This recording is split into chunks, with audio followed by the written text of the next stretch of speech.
Hey, what's up, everybody? This is Charles Sebastian, and welcome you guys to another episode of the DREAMERSPRO show, where we cover everything from sports, hot topics, classic debates, entertainment, and we give you guys a fresh perspective on things and how we see them. And today we have another interesting show for you guys. Before we get into it, please make sure you like the video and sub to the channel here. So Stephen A. Smith's commentary on the fallout between himself and LeBron James seems the beat still keeps going on, right? We covered some comments that he made recently about him from an article that we got from Basketball Network, where he was basically accusing LeBron James of using his son, Bronny, as cover to attack him. He was saying that he never said any negative things about Bronny, that the only time that he made any comments on Bronny on television was that could be deemed as negative was during that game versus the Philadelphia 76ers, where he got torched by Tyrese Maxey. He said prior to that, he had gone out of his way to not discuss Bronny James whatsoever. All of those things are true. All of those things are true. For whatever reason, Stephen A. Smith decided that he wasn't going to comment on Bronny whatsoever. And I thought that just pretty much exposed that Stephen A. Smith only respects money and power. Because when he was going at younger players like Kwame Brown, that didn't stop him from voicing his opinions. But at Kwame Brown's father being Michael Jordan, he wouldn't have had a mumbling word to say about him at all. So he was fair game.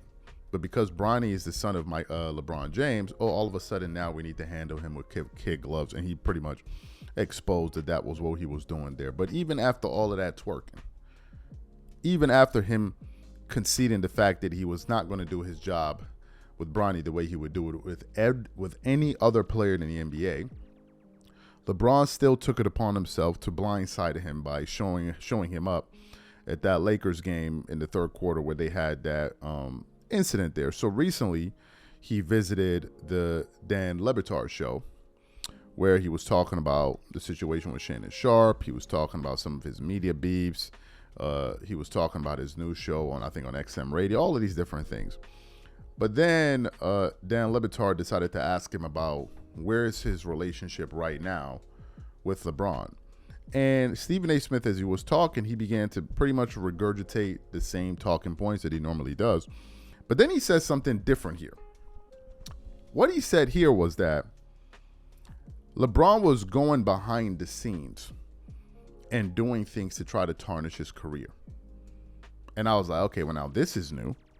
He was essentially saying that LeBron was trying to do things to undermine him, get players to stop talking to him, and really kind of blackball him within an industry that he dominates. I'm like, well, what is going on here? So what we want to do is we want to play what Stephen A. Smith had to say on the Dan Le Batard show in its entirety. I want you guys to listen to all of it, and then we're going to come back and react to his comments. Take a listen to Stephen A. Smith here. Your relationship with LeBron, there's no relationship at all with LeBron? Zero. That's unfortunate. Yeah, but it's life. So what? He do what he do. I do what I do. You understand? And I'm going to continue to cover sports. I'm going to continue to be fair and objective and professional. But in the end, I'm going to call it like I see it. And, like I said, I get mad when people go on social media and talk about he can't stop talking about LeBron, because the only time I ever mention him is when I'm asked. If nobody asks me about him, I won't talk about him. I don't like him. He doesn't like me.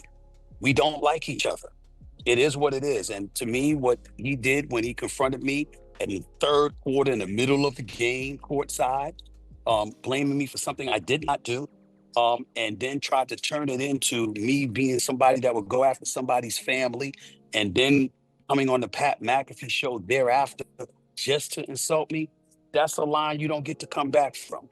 But it's not going to stop me. There's nothing I can really do about it, because I'm not going to be unprofessional. I'm not going to be unfair. I'm not going to refuse to acknowledge his greatness as the second greatest player in my eyes that I've ever seen in the history of basketball. Surefire, first ballot, future Hall of Famer, one of the greatest players we've ever seen in our lifetimes, who we will all miss in terms of his on-court play when he is gone.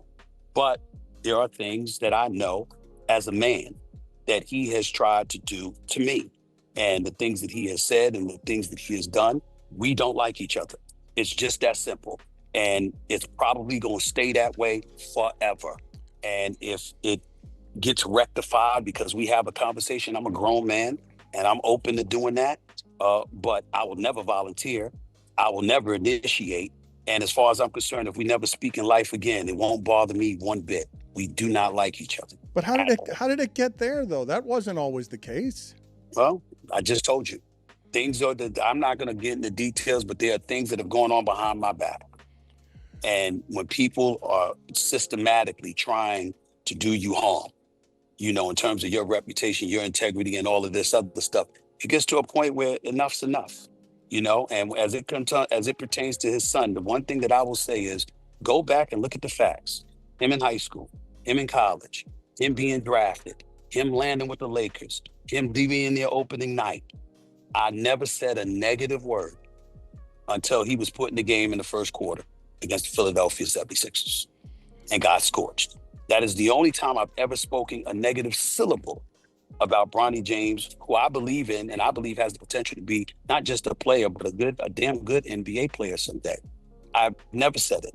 And so LeBron, you know, adroitly went about the business of painting it as me being somebody that would go after his son and got other NBA players to think that way and stuff like that. And that's what he chose to do. All right. I know it's false. I know it's not fair. I don't appreciate it, but it's not going to stop me from living my life. He's got his family. I got mine. He's got his job. I got mine. And when he does great things, I'll be there to applaud it. And when he doesn't, I'll be there to chronicle that too. And that's going to be that. And that's the way it goes. And I can assure you, I'm not losing a minute's sleep over it. Excellent. So you heard what he had to say. What are my thoughts on this? First of all, I wouldn't put it past these guys. The reason I wouldn't put it past these guys is because I've seen a concerted effort from these clutch guys and their affiliates and their associates and all of them to try to tarnish players like Michael Jordan and Kobe Bryant. I mean, for goodness sakes, they're the ones that came up with that ridiculous slogan of, or that campaign of, we're done with the 90s. Who else would do that? Kobe fans, Magic Johnson fans, Kareem Abdul-Jabbar fans, Hakeem Olajuwon fans. No, the only person that would do something like that, or the only group that would do that, are LeBron fans, because that would benefit him solely. You even have videos of the House of Highlights founder putting up videos where they're talking about Michael Jordan's 6-0 record isn't better, is an overrated stat. It's them. It's absolutely them. So if we can see the inner work, you have people that they've littered all throughout media, like Nick Wright, Shannon Sharp at the time, and all of these other guys who sit up there and twerk it up all day long for LeBron James, pour honey all over each other's ankles. They do it as well. So is it far-fetched to believe that LeBron would do this against people he doesn't like Stephen A. Smith? No, it's not. Because we've already seen him do this to Michael Jordan, to the point where he himself has gone out there and started taking shots here and there, to the point where you had players like Kevin Durant, who was trying to ride the wave with LeBron and talk about, some people played for 22 years straight while others quit because it got tough, not even knowing that the reason Jordan, one of the major reasons he quit was because of his father getting murdered. He didn't even know that. He was too busy trying to twerk it up for LeBron James in that moment there. So we've seen this, the J.J. Redicks and all of these guys. We've seen it. So is it far-fetched to believe that LeBron and these guys would try to do this to Stephen A. Smith and blackball? Of course it's not. Of course it's not. It's actually, I can believe it. It's plausible. It's a matter of fact, it sounds about right. It sounds like something that would kind of work in their wheelhouse. This sounds just like them. Just like them. And the irony of all of this is that for whatever they say about Stephen A. Smith, they really care about what he has to say, don't they? They really, really care about what this guy has to say. They feel all of these ways that they feel about him, but they really care what he has to say.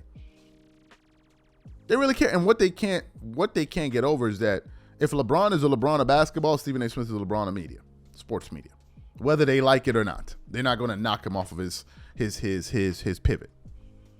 And that's what they can't handle. So Stephen A. Smith, what I wish from Stephen A. Smith was that he would go further. Just say it. Like, what's going to happen? If you say everything, what's going to happen? You going to get fired? No. What's going to happen? They going to run down on you? What's going to happen? Nothing. So just say everything. If they're doing, say it all so we know. So people will stop asking questions of why, Stephen A. Smith, man, you need to let it go. Maybe if we got the full picture, then those people that were saying let it go probably be like, okay, I get you, son. Keep going. These are my thoughts. Whatever you guys think, Please leave your thoughts in the comments, and we catch you on the next show.